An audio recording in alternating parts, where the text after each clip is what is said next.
To you, Terry Lemerond.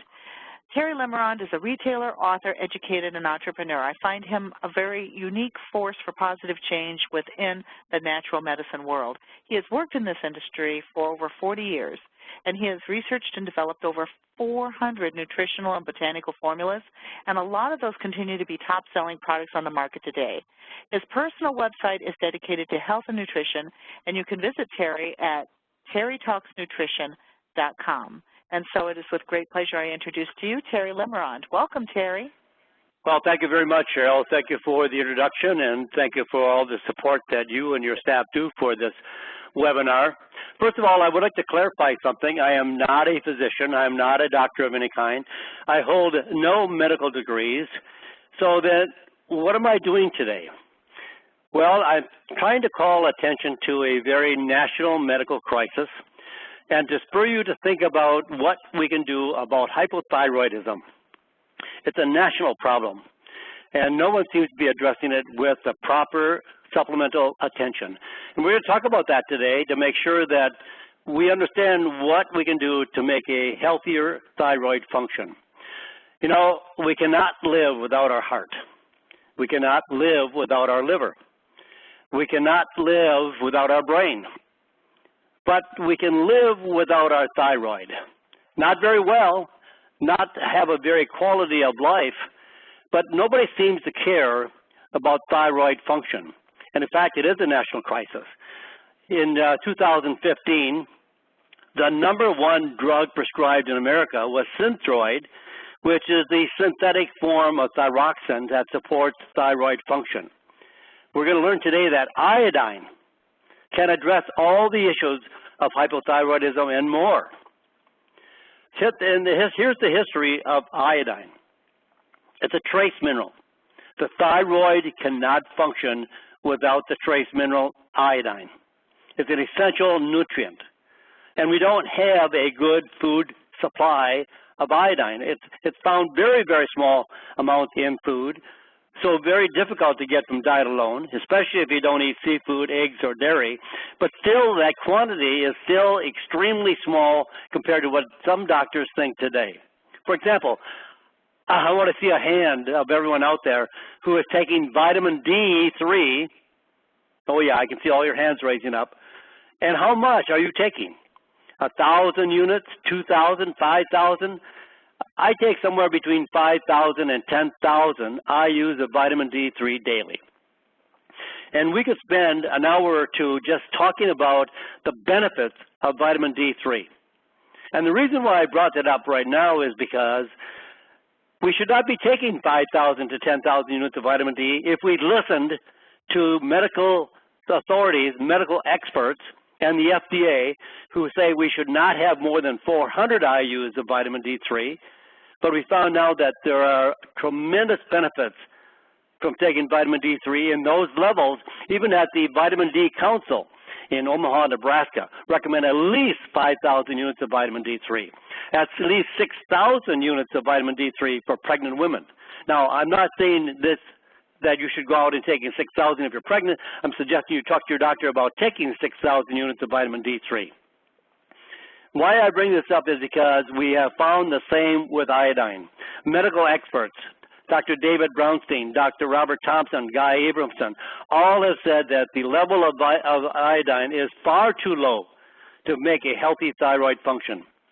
You know, at one point, iodine deficiency was common in the United States, which we call the goiter belt. The Great Lakes area is considered the goiter belt. In the 1940s, 60% of all grade school girls had an enlarged thyroid or a goiter, and it was all because of the lack of iodine. It came to the point when we were in grade school, we used to pass out every week a goiter tablet. We had no idea what they were. We loved them because after we passed them out, whoever had the opportunity to pass them out to the classroom would go in the back room, in the cloakroom, and eat a handful because they were chocolate-flavored pills. We loved them. We called them our goiter pills. They were iodine. They were chocolate-flavored iodine tablets. And without enough of this iodine, we have an enlargement of the thyroid gland, due to the lack of iodine called a goiter. So therefore, at that time, they added iodine to salt to think that would be a sufficient place to increase the level of iodine. But we know now that we don't want more salt, and we don't want to have a lot of refined salt in our diet, and we're cutting back on sodium, so we're not getting iodine from any good source. At one time, iodine was an extremely important medicine used to treat a variety of diseases. In fact, in the early 1900s, Dr. Zen Georgi, who was the discoverer of vitamin C and bioflavonoids, said that they used iodine as the most common medicine because it did everything and everything good. They didn't know why or how, but it worked extremely well, so they used it in many, many cases as an antiviral, antibacterial, antifungal, and anti-cancer supplement. So today, we find that iodine levels are even going down further. In fact, they have dropped 55% since the 1970s.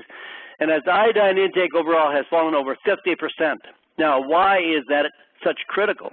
Well, that as iodine goes down, the causes of thyroid conditions go up, such as thyroid cancer. The incidence has tripled in the last 30 years.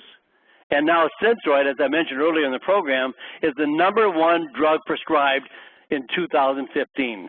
Amazing. Over 20 million prescriptions in 2015 for Synthroid.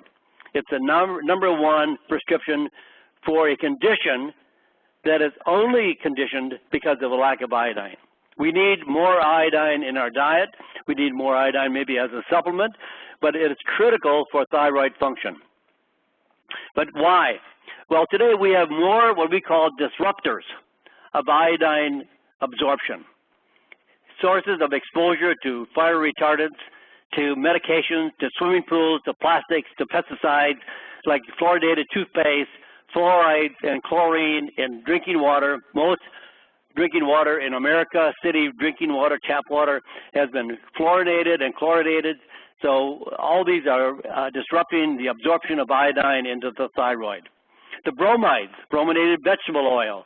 There's bromines in all kinds of different sorts. In pools as a disinfectant, in certain drinks and beverages. We find it in drugs and medications. So we are getting more fluorides, more chlorine, more sodium fluoride, more brominated vegetable oils, which disrupts the absorption of iodine into the thyroid.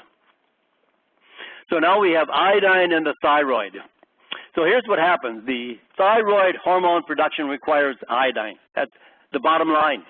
And we are not getting iodine. It's not in the soil anymore. We don't have enough food with iodine as a source. And we do need it for the conversion of the combination of iodine and L-tyrosine into thyroxine. So first of all, the pituitary gland releases the thyroid-stimulating hormone, the TSH, to the thyroid gland. The thyroid gland, along with iodine and L-tyrosine, produce both T4 and T3. Without iodine, it only produces T4 from the synthetic Synthroid, and we never get to an active form of T3 in at least 30 to 40% of the population that uses Synthroid. And did you know that constipation, interesting fact, can be a sign of low thyroid function? Not only is the thyroid involved with the iodine production, but also to the intestinal tract. Why? Because about 20% of the conversion of inactive T4 thyroid hormone to its active form of T3 occurs in the intestines due to the activity of beneficial bacteria, the probiotics. Decreased levels of the probiotics, the Lactobacillus and the Bifidobacterium, have been associated with abnormal thyroid hormone levels. Thyroid hormones aid in the proper contraction of the intestines, the peristaltic movement. To move food through the intestinal tract, without the thyroid hormones, the muscles get weak and the food takes longer to get through and results in constipation. So here are some of the signs of low thyroid function. In fact, after the program, if you want to go to my website, terrytalksnutrition.com, and you go to the e-newsletter archive section, and you can type in hypothyroidism, you can type in iodine, You can type in low thyroid or just thyroid function. And you'll get a number of newsletters that I have written that talk about how iodine relates to low thyroid function. And there's a test in there that you can take to actually indicate whether or not you are suffering from low thyroid function. So here are some of the signs and symptoms that are associated with an underactive low thyroid function. Aching muscles, always fatigued or exhausted, irritable or impatient, cold hands and feet. Some people just sit around in a room where everybody is comfortable. They're all sitting in short sleeves, and maybe you or someone else is sitting there with a shawl on or with a blanket wrapped around them or with a sweater on or a sweatshirt. They're always cold. They have cold hands, cold feet. Some of you spouses know that your partner may have cold feet, because in bed sometimes, your feet are like ice. The thyroid is the gland in our body that sets the metabolism. The thyroid is like the thermostat in our homes. If we're cold, we turn it up. If we're hot, we turn it down. And that's exactly what the thyroid does for us. It sets the temperature. It sets the rate of metabolism. It sets the rate of burning calories. It really sets our whole metabolic function of our body. And we often are depressed. We have dry, coarse, lifeless hair, loss of hair. This is very common for women. They lose their hair. They see more hair on the pillow, in the sink, or in the shower. They tend to have dry skin. They have lost their desire for sex. They have no libido. They don't eat anymore, but they gain weight. It's a common thing. They just say, I'm dieting, I'm trying to lose weight, I eat less food, but I still gain weight. That's because we don't have the rate of metabolism in our body that is set by the thyroid and set by the iodine. They sleep long hours without feeling rested. They are slow thinking and have poor focus. They lose the enthusiasm for life, and they have the thinning of the outer third of the eyebrows. Very, very common in women that have lost the outer third of the eyebrows. In fact, I've run into some women in my lectures that have lost their eyebrows and their eyelashes. All the hair falls out and have lost a lot of hair. Women should not lose their hair. Men can't say that. They have the genetic baldness that occurs in many men throughout their life. But women should never lose their hair unless they have a hormone deficiency or a thyroid deficiency, and then they can lose large quantities of hair. And it takes some time for that to reverse, but it's very possible to do so. Treat low thyroid function. Here's what the bottom line is. You can't have a healthy thyroid without iodine. And along with that is the amino acid L-tyrosine. So you have two natural components. One a mineral, iodine, one an amino acid, which is found in protein foods, which is called L-tyrosine. These two combine in the body to produce thyroxine, the thyroid hormone.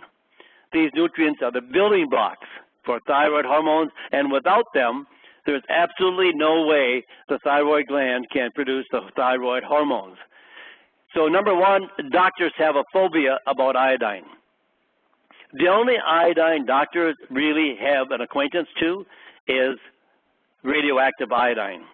And radioactive iodine is used commonly by physicians to destroy the thyroid. I've talked to many women across the country during my lectures, and they have said they have gone to their doctor. The doctor recognizes the fact that the patient has cysts and nodules on the thyroid, all the results of a deficiency of iodine. The doctors do not recognize iodine as a mineral to support thyroid function. So they are concerned about their patients. They know their patients could have a higher risk because of those cysts and nodules for thyroid cancer. I understand that. And doctors are, you have to commend them for at least considering the fact that it does increase the risk of cancer of that patient. But then they prescribe radioactive iodine to protect the woman, and all that does is to destroy the thyroid. Now, you can only destroy the thyroid with radioactive iodine in the absence of iodine. When we have a crisis like we have done in Japan, where we have the nuclear reactors breaking down and we have radioactive iodine spewing across the country, spewing across the oceans, and what have people said? Even the FDA said, increase your iodine levels to prevent the radioactive iodine from destroying your thyroid.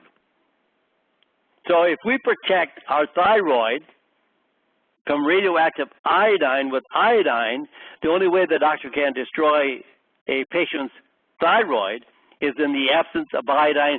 So the doctor is readily admitting, not knowingly, but the patient is very severely deficient in iodine. Iodine is just not a thyroid medication.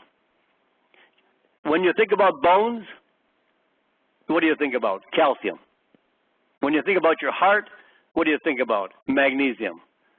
When you think about your thyroid, no, it's not synthroid. It's iodine. And every cell in the body has a receptor site for iodine.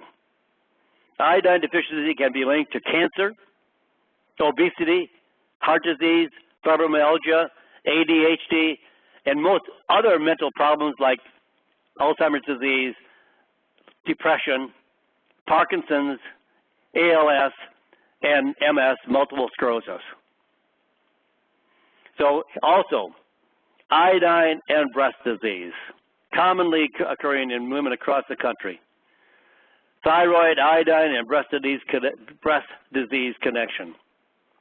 There's a strong connection. Now this is not Terry talking about this. This has also been all scientifically referenced, and I am just the messenger. I'm just carrying this to you because I want to see you at least think about adding more iodine to your diet. We can't get it from our food, so there is a number of sources that we can use as supplemental sources. So there's a strong connection between thyroid disorders and breast disease. These are statistics that are known in scientific sites, but I know many of you people just don't have time. Well, our research staff has time, or at least they take the time to make sure that we bring you a lot of good information to make sure that you have the news readily available. So having thyroid cancer increases the risk of breast cancer by as much as 40%. And low levels of iodine increase the risk of developing fibrocystic breast disease. And women who have breast cancer have lower tissue levels of iodine than women who don't. And here's a really good fact. Japanese women consuming high seaweed diets, which are rich in iodine, have very low levels of breast cancer. But when those Japanese women move to the western parts of the world and can start consuming Western diets, they have the same cancer rate as the rest of the population in the Western world. Here's something else you might want to just take in consideration.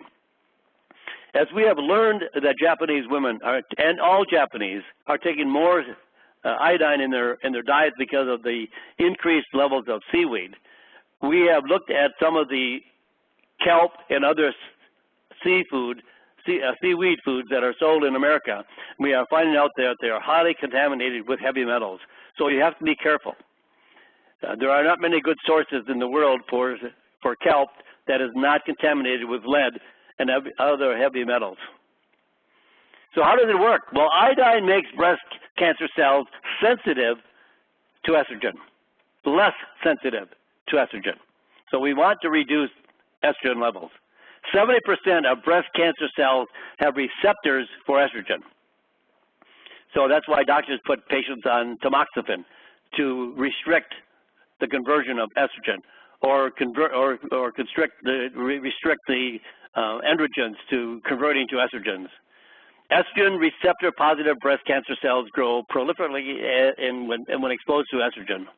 So iodine detoxifies the bromides, the fluorides, the chlorine. So iodine is a very excellent mineral to prevent the uptake of these toxic halogens. There are 4 halogens: bromides, chlorine, fluorides, and iodine. They are found on all the same level of the table of elements. So they are in the same level. They have the same uptake. So when you do not have iodine, you take up more of the bromides, more of the chlorides, and more of the chlorine. But when you have plenty of iodine in your system, you block the uptake of those. And those are all cancer-causing chemicals. Bromides, sodium fluoride in drinking water, chlorine are all cancer-causing chemicals. One study found that breast cancer patients had double the bromide levels compared to non-cancer patients.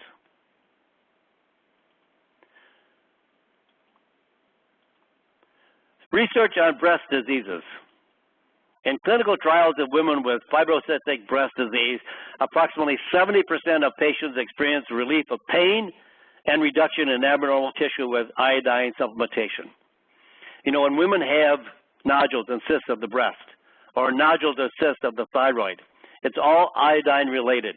The more iodine the woman takes in, the less risk she'll have of having nodules and cysts of breast and also of thyroid.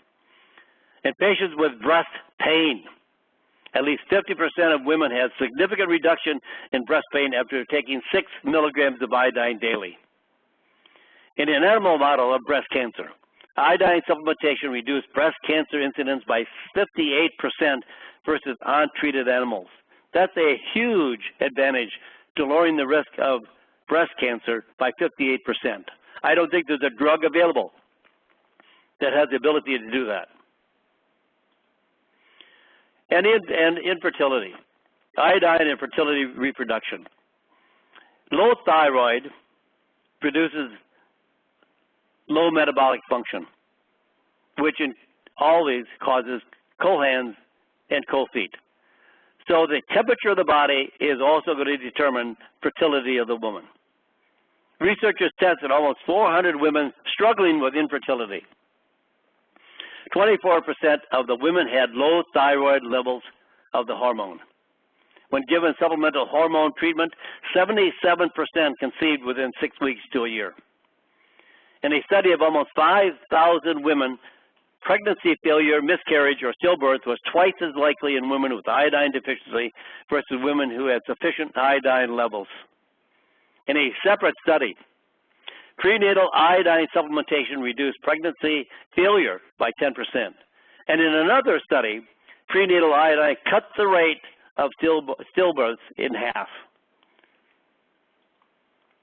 It's the body heat.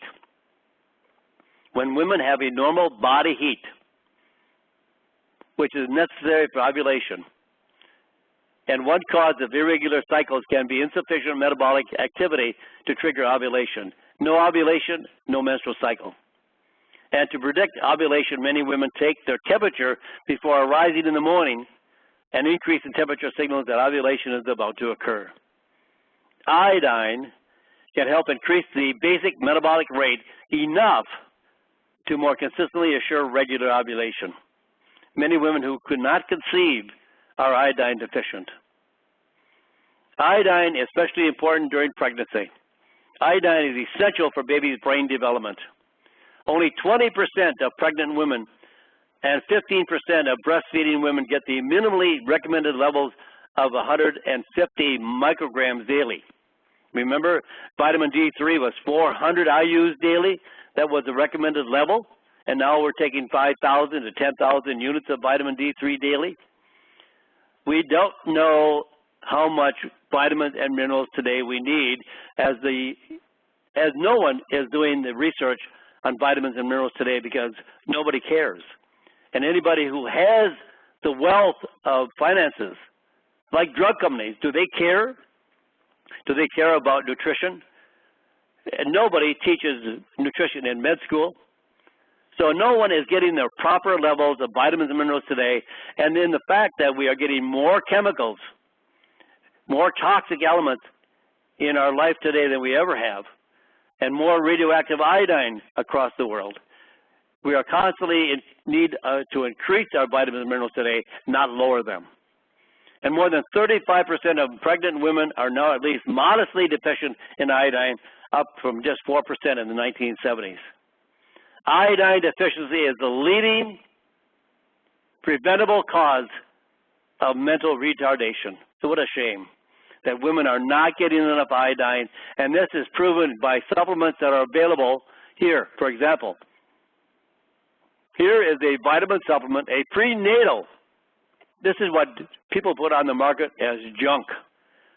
I think, to me, it's just criminal that people will sell something like this.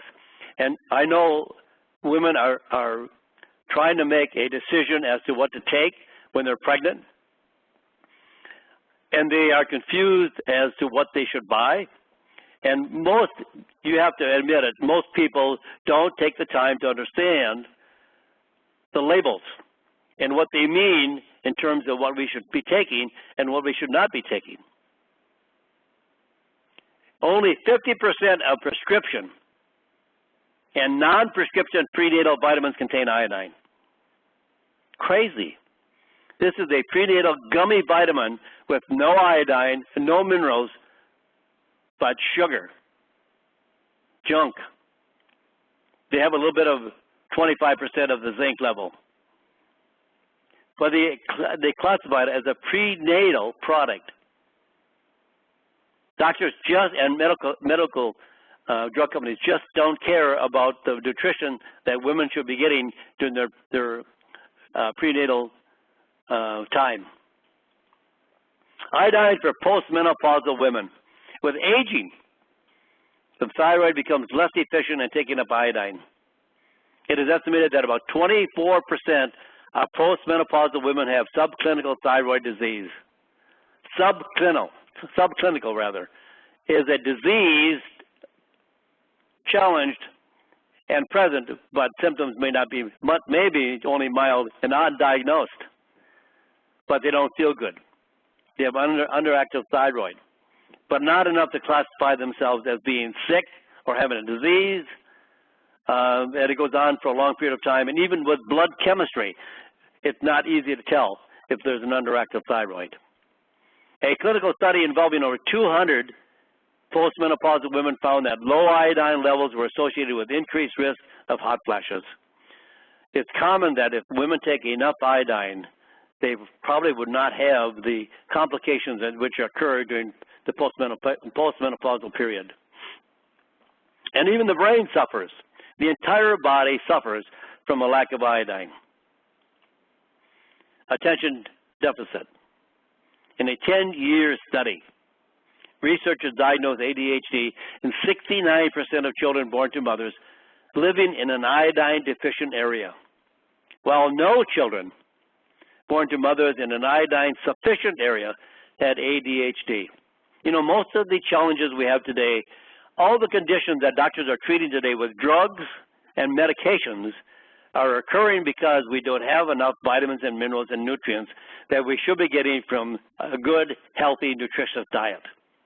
98% of all our diseases is caused by a deficient diet. In a study of approximately 200 children with mild to severe iodine deficiency, supplemental iodine for 1 year was associated with improved mental performance, especially in reasoning ability. In 10 to 12-year-old children with an iodine deficiency, supplemental iodine for 6 months significantly improved the results in 4 out of 7 of mental functions. It takes time. And even with the thyroid, if you're going to be using iodine for thyroid function and you're looking at the symptoms and the signs and some of them are not going away like you would like them to go away, it takes time. Be patient. Dr. Broda Barnes, who was one of the world's experts, spent 60 years studying thyroid. He was the one that was responsible for developing Armour Thyroid. He knew more about thyroid than any other man in the world, and he said it would take 6 months to a year to restore a normal thyroid function. So don't panic if you take iodine for a week or two and you're not seeing some really good signs occurring. It takes time for everything to be reestablished and to be restored back to a normal condition. So supplemental iodine, very important to take. Multiple forms of iodine for best results. So different body tissues have subtle preferences for certain forms of iodine. For example, thyroid tissue, the thyroid gland. The iodine that we need to combine with L-tyrosine should be potassium or sodium iodide. That means that iodine is combined with potassium or sodium. So it's bound to another element. For the breast tissue, we want molecular iodine. That is a different form of iodine that the breast tissue almost like sucks up. It really enters the cellular tissue very quickly. Sodium iodide is the most soluble form of iodine and increases the absorption of other forms as well. So what is a therapeutic dose of iodine? Well, many of the doctors that I mentioned prior in the part of the program, Dr. David Brownstein, Dr. Robert Thompson, Dr. Jacob Teitelbaum, Dr. Guy Abramson, they all are looking at milligram forms, anywhere from 6 milligrams on up to 25 milligrams. For the thyroid dysfunction, if the thyroid is underactive, it might take 30 milligrams of iodine with the 3 forms, because we're talking about thyroid function, and 400 milligrams of L-tyrosine. For other health concerns, 3 forms of iodine, potassium iodide, sodium iodide, and molecular iodine, low dose, 3 milligrams daily would be really a good maintenance dosage. For mild range, for most people, 6.2 to 12.5 milligrams daily. Dr. Gabe Emerson, in fact, you can Google the Iodine Project, that's the name of the project, Iodine Project, and you'll find a number of studies that were done earlier that shows that the average daily dosage of most women who are healthy and have a healthy thyroid is 12.5 milligrams daily. Now, many doctors are using a loading dose, meaning they're using 25 to 50 milligrams, not for a long period of time, for occasional period, up to maybe 2 or 3 months to saturate the body, to saturate every cell in the body. It's an arbitrary time to say, well, that should be enough time to at least load up all the cells and the receptor sites in the cells to make sure that there is sufficient iodine levels in the body, and then to maintain those levels with 6.2 to 12.5 milligrams daily thereafter. Now, really, for more thyroid and adrenal function, you can watch my webinar, Overcoming Thyroid and Adrenal Dysfunction, on the Terry Talks Nutrition YouTube channel. We have many people that have gone there to watch it, to view it, and listen to it, and they're getting some phenomenal results. Now, here's something that has really shocked, I think, myself and many others. We have found that rhodiola and ashwagandha really help support thyroid function. In fact, some people are reporting back they're getting excellent results after a period of time taking a combination of rhodiola and ashwagandha. Adaptogenic herbs also increase thyroid health, energy, mood, brain function. In a human study, rhodiola was found to improve mood and energy in patients with low thyroid function. In a study of patients with subclinical thyroid function, ashwagandha improved the TSH, the T3, and T4 significantly compared to placebo.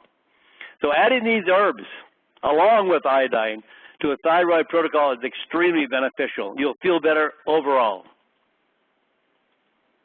So we're to the point of questions, so I'll turn this over to Cheryl, and maybe we can take some questions. Thank you so much, Terry. We already have a lot of questions in the queue, so let's get started. Here's a person who said they had a procedure that they called irradiated thyroid. They do blood checking, and this person would like to know what they can do to support their thyroid now. The doctors she's working with are very passive about this, and she hasn't felt right since this procedure. Well, I'm not sure. Is she taking medication? I mean, I wonder if this lady is on Synthroid. I do not know. And also, right, probably. If they radiate it, I'm sure she's on thyroxine or some form of synthetic hormone. I would tell her to go back and talk to her doctor. That I would explain to the doctor, I'm not happy. I'm not seeing things right. I would suggest 6.2 to 12.5 milligrams of iodine. Take it along with your thyroxine and talk to your doctor about using the combination, and ask your doctor to monitor the results and while she's using the combination. Excellent. All right. Here's another person who wants to know the upper limit of iodine by blood work. She was told to take 50 milligrams of iodine a day because she was deficient. And now she's been taking that for 2 years, and she's also added some iodine nutrients that are necessary for iodine activity in the body, like cofactors for iodine. And now her blood work last month was over 1,000. So do you have any idea of upper limits? Well, according to some of the doctors, Dr. David Brownstein and Dr. Gabe Emerson, they said that there is no maximum. I don't say you should take high levels because I'm not a doctor, and I don't think you want to do that without a doctor's monitoring your blood work. But they said that it is the safest mineral of all minerals. They were recommending in the 1900s up to 1,000 milligrams a day. It really has very, very, very safe tolerance. I don't know. I've never heard of anybody taking 50 milligrams for 2 years. I do say that in the last seminar that I went to that was done by Dr. David Brownstein, he himself takes 150 milligrams of iodine daily, and he has said repeatedly that the sicker you are, the more iodine you require and you need. It's very, very safe, but I would like to always have somebody take those kind of dosages under the supervision of a physician. Excellent. Let's see. Let's move on to can iodine cause a lower threshold for stress? Do you get more stressed out when you take iodine? I think that's what this person is asking. No, I've never seen that in my life. In fact, do you feel better? You feel less stress? And absolutely, if you take iodine, and I would recommend 12.5 milligrams as a daily dosage, and maybe 25 for a few months, then drop back to 12.5 milligrams. Stay on that for a daily intake. It's a good maintenance dosage. Add the rhodiola and the ashwagandha, and I think you're going to see some really, really good benefits over the next 3 to 6, maybe 12 months. It depends on the individual. How much bromides are you getting in your diet? How much chlorine or fluoride? You know, these are all disruptors. And if you're getting those and you're trying to get healthy, you know, it's like trying to burn the candle at both ends. Who's going to win? Pouring gasoline on a fire at one end and trying to put water on the fire on the other end, it just doesn't work. So the bromides, the chlorine, the fluoride, the chlorine, they're all the gas. They're all being poured on the fire. So it ties our hands to see which ones are going to get the best results. And also, too, I found really, really good benefits when women go off soy and when they go off all gluten foods. It makes a huge difference in thyroid function. Great. We also had, I think some people had some audio trouble they didn't hear. They said that, did you say that Dr. Brownstein said to take 50 milligrams for 10 years? No. Dr. Brownstein said in his book 50 milligrams for 2 or 3 months is a loading dose, and then for most individuals, didn't he say 12.5 milligrams? I think they misheard you, Terry. Correct, right. That's correct. 12.5 milligrams thereafter. In fact, I would recommend, Dr. David Brownstein has an excellent book to read. One of the books is called Iodine, Why You Need It and Why You Can't Live Without It. The other one is Overcoming Thyroid Disorders. He's got 2 great books out that should be read. He's got a website. You can go to it and just Google David Brownstein. You can also go to Dr. Robert Thompson. His book is What Doctors Have Not Told You About Iodine and Your Thyroid. If you're interested, you need to read these books to really educate yourself, because doctors will not help you understand why you have a thyroid disorder. They're just going to recommend and prescribe Synthroid and wipe their hands of the whole situation. Here's another person who misheard. They couldn't tell if you were saying B as in boy or D as in dog for B3 or D3. I believe you were saying D3, 5,000 units of vitamin D3, correct, Terry? D like in dog. Right. All right. I think that must be my Belgian accent. I think that's my Belgian accent. Do you think so? Perhaps. Yeah, I think so. I think we had a few people that said they had kind of a fuzzy connection. Here's a person who says, what about the claims that iodine is contraindicated for Hashimoto's thyroiditis? Not according to Dr. David Brownstein. If you read his book, he's going to tell you that it's an all-inflammatory process that causes the autoimmune disease, and the autoimmune disease is caused by a lack of iodine. All right. Here's another question from a person who says they don't have any problems at all. They're healthy, but they wonder how much iodine they should take just to stay healthy, ongoing. I would say somewhere between 6.2 and 12.5 milligrams daily. All right, make sure that we haven't missed anything. What's a good dosage? Here's one. What's a good dosage for children with ADHD? I would say about a half a milligram, 500 micrograms. There's a good way to take that, just maybe by tablet form. Maybe there's a chewable form available. But for kids, I would just say about a half a milligram. And then maybe when they start to get in their teen years, they can move up to adult dosages? Yes. Right. Is there a connection to iodine helping with eczema? I have not seen anything that I can say that there's a study out there or there's some science that supports that. Eczema is an inflammatory process. Curcumin, boswellia, they may be valuable because they're anti-inflammatory. There's also some allergies involved. It could be dairy, it could be wheat. There's something that's going on in the body chemistry other than just the lack of it. So I would say look for an allergy, look for an anti-inflammatory ability to get rid of the eczema or the eczema. I would do it that way instead. All right. Here's a question about, they know that some iodine is sold in a liquid form. Is that a good way to take iodine? Is that okay? It's okay. Yeah, it's okay. It's more inconvenient. It doesn't taste good.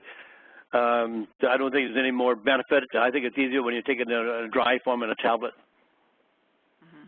All right. I just want to make sure I haven't missed any. We keep getting so many popping up just when I think we're done. We got more questions coming in. Here we go. Oh, if you're allergic to seafood, can you still use iodine? That's a good question. You have to be very careful with it. The only thing I've ever seen, and I stand by this, most people who are allergic, they think it's the iodine, but actually it's the food substance. I have a lot of people that have told me I'm allergic to iodine because every time I eat fish, I break out. We're not allergic to minerals. We're not allergic to calcium. We're not allergic to any kind of mineral or vitamin. We're not allergic to iodine. It's the protein that causes allergic reactions, like pollen, like animal dander. Those are proteins. When we eat eggs, it's the protein of the egg that causes the allergy reaction. There is no protein involved with iodine. It's the protein of the fish or the seafood that causes the allergic reaction. I'm trying to, but I can't because it won't let me do. Sorry, Terry. Go ahead. That's all right. That's all right. That's all right. Go ahead. All right. Folks, I am trying to list that. We had some questions about the name of the books, so we'll repeat them again. Iodine, Why You Need It and Why You Can't Live Without It by Dr. David Brownstein. And also, I believe it's Robert Thompson, isn't it? Dr. Robert Thompson. Right. Right. Iodine, everything your doctor doesn't. What your doctors don't want you to know about your thyroid and iodine. What your doctors don't want you to know about thyroid and iodine. So we had a couple of people asking us to repeat the names of those. And so if you have any further questions, you can also contact us at Terry Talks Nutrition, where you can ask your own specific questions of Terry anytime. I think we made our way through the list. I think we got all the way through. Great. So thank you so much, Terry, for sharing all this information. What a wonderful webinar. Pleasure. I want you to know there's a lot of comments in the Q&A section complimenting you and saying thank you for all this wonderful information. And here's one that says thank you. This was a great seminar. So thank you, everybody, for your attendance, and thank you, Terry, for presenting this information for us. I also want to point out that if you would like to listen to this again, if you have a friend that would like to listen to this, you can always come to the Terry Talks Nutrition website, which is terrytalksnutrition.com, and you can not only listen to webinars there, you can listen to podcasts, you can read articles, you can subscribe to a newsletter. The newsletter will provide you with tips on healthy living and diet and some inspirational thoughts. Also, within 24 hours, we usually have these uploaded to our Terry Talks Nutrition YouTube channel. So feel free to watch this again or share with your friends. We'd be very honored if you do so. We hope you'll join us again for another Terry Talks Nutrition webinar. And until that time, good health to you. Bye-bye.